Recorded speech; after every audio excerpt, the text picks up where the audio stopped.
We ended our last lecture talking about the nature of light and what is light and light as a particle. Okay. So light does act like a particle and it can push on things. Light pressure, how hard is light pushing on things? And this is something we talk about in astronomy. Light actually pushes on asteroids and pushes them, changes their orbit a little bit. So you have an asteroid orbiting the Earth, orbiting the sun, and it's going to miss the Earth, except the sunlight pushes on it and changes the orbit slightly. So you need to keep track of that. So there's been talk about using light pressure or solar sails. At the very end of the last lecture, I introduced the idea of the Eddington limit.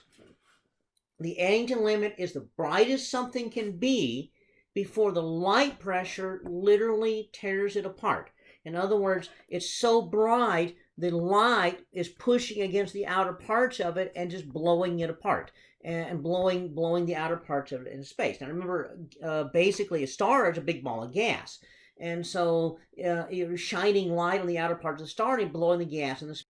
We actually see evidence of this, what we call mass loss stars. So this is an example of a particular type of mass loss star called a Wolf-Rayet star, and it's blown all this gas out into space surrounding it.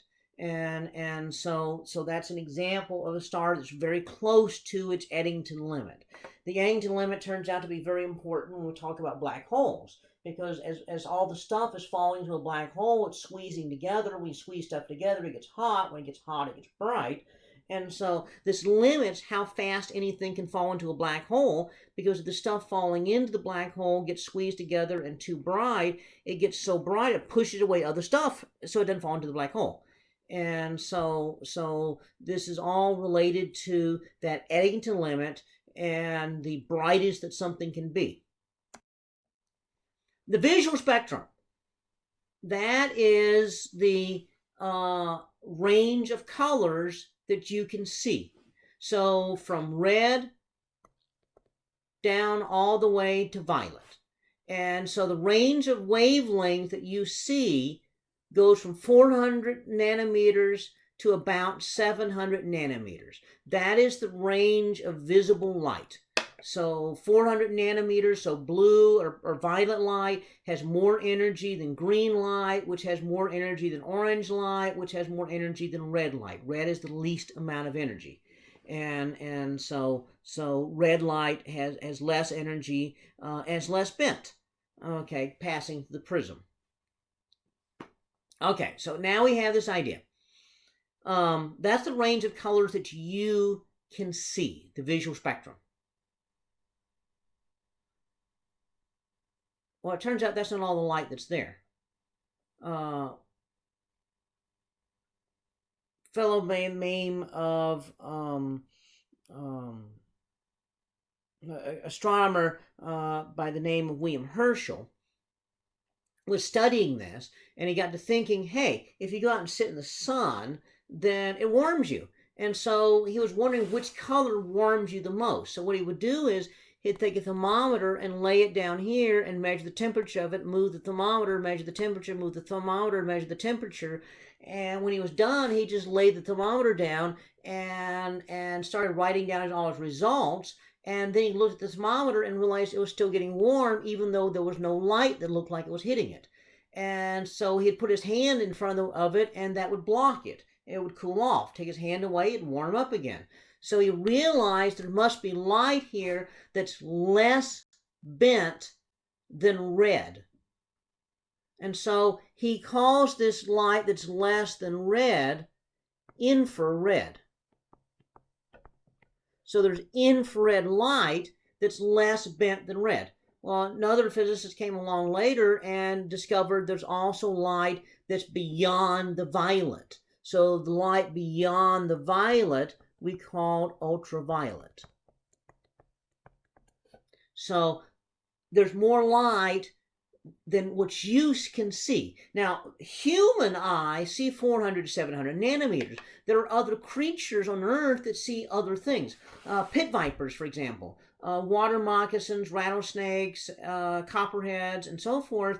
The pits are actually infrared detectors. So they can hunt at night when you can't see anything, but a warm mammal or a mouse or something will be glowing in the infrared and will look bright to them, and so they're able to detect light in the infrared. Bees and migratory birds and so forth, they can see into the ultraviolet a little bit. The sun, for example, shines through the clouds. So on a cloudy day, you can't tell where the sun is to navigate by, but bees can. So they can actually go find flowers that have nectar, go back to the hive, tell the other bees what direction to fly relative to the sun, and so the other bees go fly off relative to the sun in that direction. This is how they navigate. And so they can do it on a cloudy day because they can see in the ultraviolet. But they don't. It turns out that bees can see, yellows and greens off into the ultraviolet. They can't see red. Wasps don't see red. So a lot of insects can't see red light. Certain birds have trouble with red light. Others can. Chickens, for example, can see ultraviolet and red. Different creatures on Earth see a different range than you do. Humans are 400 to 700 nanometers. A lot of other creatures are very close to that. But there are some that are outside that range for various reasons. Well, as we expand outwards, we realize that infrared light, which is longer wavelength than red, and ultraviolet light, which is shorter wavelength than violet, they're not the only kinds of light that are out there. Shorter wavelength than ultraviolet is X-rays. Shorter wavelength than X-rays is gamma rays. Longer wavelength than infrared is radio waves. Really short radio waves that are like almost infrared, we call microwaves. And so this is what we call the electromagnetic spectrum.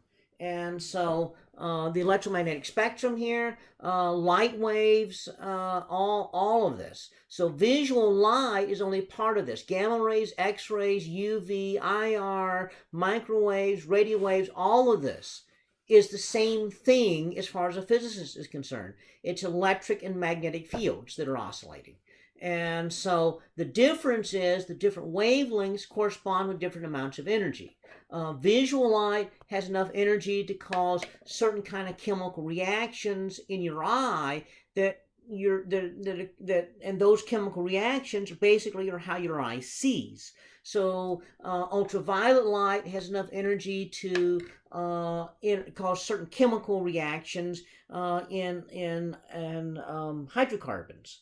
Okay, well, the problem is one of those hydrocarbons can be DNA, and so that's how UV light can cause cancer. X-rays have even more energy. They'll penetrate all the way through your body, and they interact with certain things more than other things, and so you can use X-ray for imaging, but they have so much energy they can also knock electrons loose from certain atoms. So X-rays can also cause cancer, as can gamma rays, and gamma rays can also have so much energy that they jiggle the nucleus of an atom. Radio waves have very little energy. Basically, all they can do is send electrons running up and down metal wires. And infrared light can actually make molecules jiggle.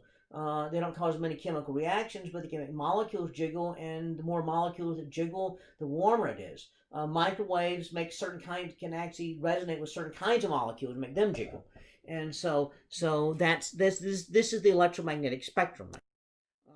That's all light, but because it is all slightly different energies, they interact with matter differently. So if you're wanting to look at light, then you need to use the right instrument to look at the right kind of light.